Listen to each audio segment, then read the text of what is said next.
ఆయన ఘనత కొరకు నా సర్వస్వం. జనవరి 26. మళ్ళీ చూడు మరియు నిన్ను నీవు ప్రత్యేకించుకో. అడవి గడ్డిని దేవుడు ఎలాగూ అలంకరించిన ఎడల మీకు మరి నిశ్చయముగా వస్త్రములు ధరింపచేయను కదా. మత్తయి 6:30.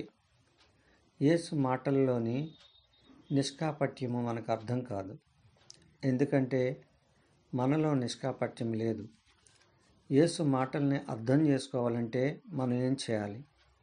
ఆయన ఆత్మ కలిగి ఉన్నప్పుడు, ఆయన మీద ఆధారపడినప్పుడు, ఆయనకు విధేయత చూపినప్పుడు ఆయన మాటల్ని అర్థం చేసుకోగలం.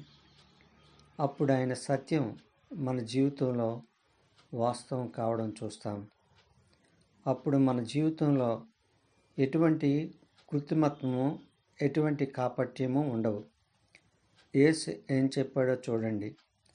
అడవి గడ్డిని దేవుడు ఎలాగూ అలంకరించిన ఎడల మీకు మరి నిశ్చయముగా వస్త్రములు ధరింపచేయను కదా. మనం ఆయనతో అన్యోన్యత కలిగి ఉంటే దీన్ని చూడగలం. యేసుక్రీస్తు కంటే మనకే ఎక్కువ తెలుసనే భావజాలంతో మనం ఆయన పట్ల తిరస్కార ధోరణి చూపుతున్నాం కాబట్టి మనకు ఆయనతో అన్యోన్యత ఉండడం లేదు. మన జీవితంలో హైక విచారములకు మత్తయి 13:22 చోటిచ్చి మరి నిశ్చయముగా మనము యేసుని మర్చిపోతున్నాం. ఆకాశ పక్షులను చూడుడి. మత్తయి 6:26.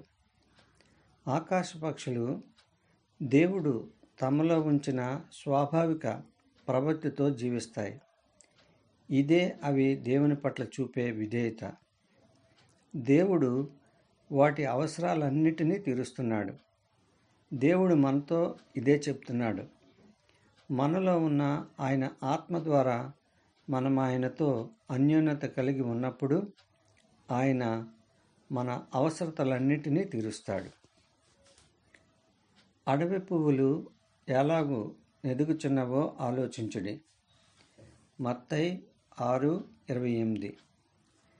దేవుడు వాటిని ఎక్కడ నాటాడో అక్కడే అవి పుష్పిస్తాయి. దేవుడు మనల్ని నాటిన చోట మనం ఫలించడానికి తిరస్కరిస్తున్నాం. కాబట్టి మనలో వేర్లు లోతుగా ఉండడం లేదు. మనం ఆయనకు విధేయత చూపినట్లయితే యేసు మన అవసరతలన్నీ తీరుస్తానని చెబుతున్నాడు. యేసుక్రీస్తు మనతో అబద్ధం చెప్తున్నాడా? ఆయన వాగ్దానం చేసినవన్నీ మనం మరి నిశ్చయముగా పొందుతున్నామా? పొందలేకపోతున్నట్లయితే మనలో విధేయత లేనని అర్థం.